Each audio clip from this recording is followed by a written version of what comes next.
बच्चों कक्षा 10 में हम ट्रिग्नोमेट्री में आज टी रेशियोज़ के बारे में समझेंगे, ट्रिग्नोमेट्रिक रेशियोज़। ठीक है, सबसे पहली बात कि हम जो ट्रिग्नोमेट्री की स्टडी करेंगे 10 क्लास में अभी, तो उसमें सबसे ज़्यादा ज़रूरी चीज़ क्या है कि हम राइट एंगल ट्रायंगल पे काम करेंगे। ठीक है, ये ध्यान रखना है। राइट एंगल ट्रायंगल मैंने ले लिया, मैंने ACB इस तरह से लिखा है।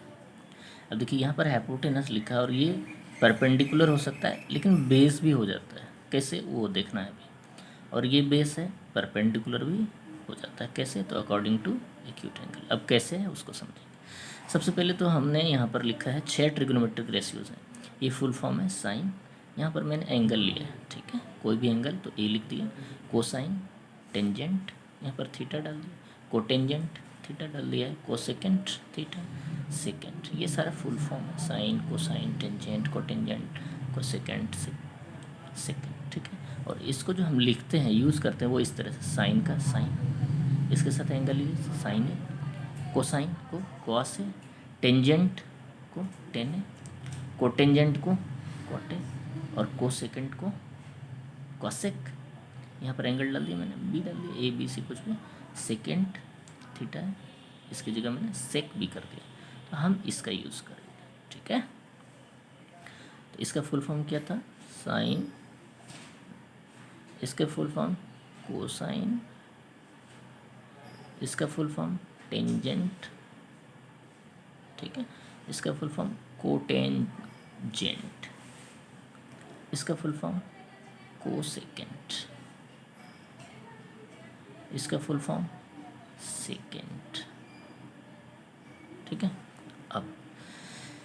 अब इसमें हम चलते हैं साइन ए। साइन है, इसके लिए सबसे पहले मैंने यहाँ पर एक फार्मूला रेडी किया है। देखिए, PBPHHB, इसको हाँ पंडित बद्री प्रसाद हर हर बोले इस तरह से बोल सकते हैं, या किसी और लैंग्वेज में शॉर्टकट में याद करने के लिए।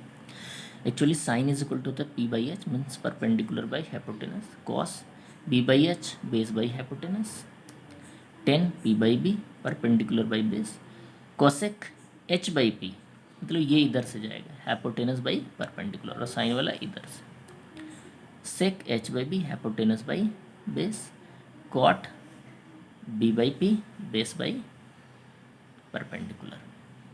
ठीक है, तो इससे हमें ये समझ में आता है कि साइन और कॉस सेक दोनों किस तरह से रिलेटिव हैं। तो इस तरह से कि साइन का अपोजिट है कॉसेक। चलिए, अब मैं यहाँ लिख रहा हूँ साइन ए। साइन ए को यहाँ से ले लेता हूँ मैं, ए लिया है, देखिए एंगल को ध्यान से, एंगल कौन सा लिया, ए। तो अगर मैंने साइन के साथ एंगल ए लिया, तो एंगल ए के अकॉर्डिंग परपेंडिकुलर मेरा क्या होगा, इसके ठीक सामने BC। ठीक है, ये ध्यान रखना है।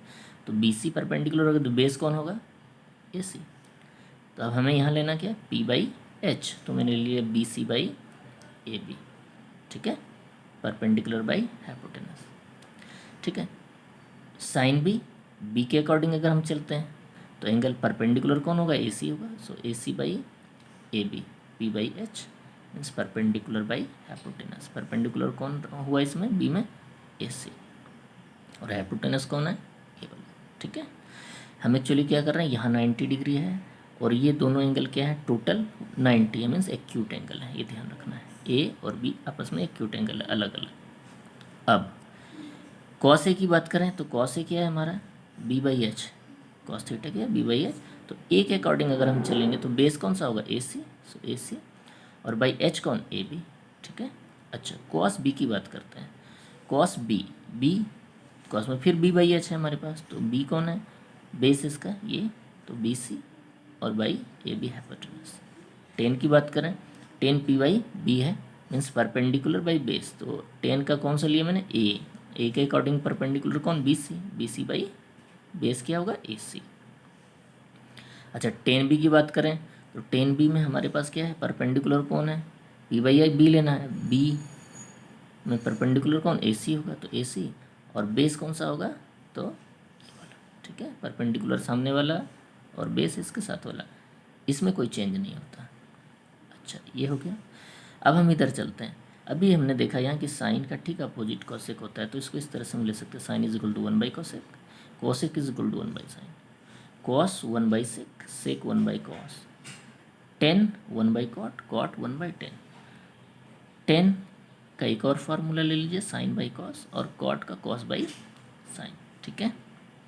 अच्छा बच्चों, मैंने यहाँ पर अब पाइथागोरस थ्योरम के अकॉर्डिंग, है ना, एक और फार्मूला डाला है, ये ध्यान में रखना, इसकी रिक्वायरमेंट आ गई आपको।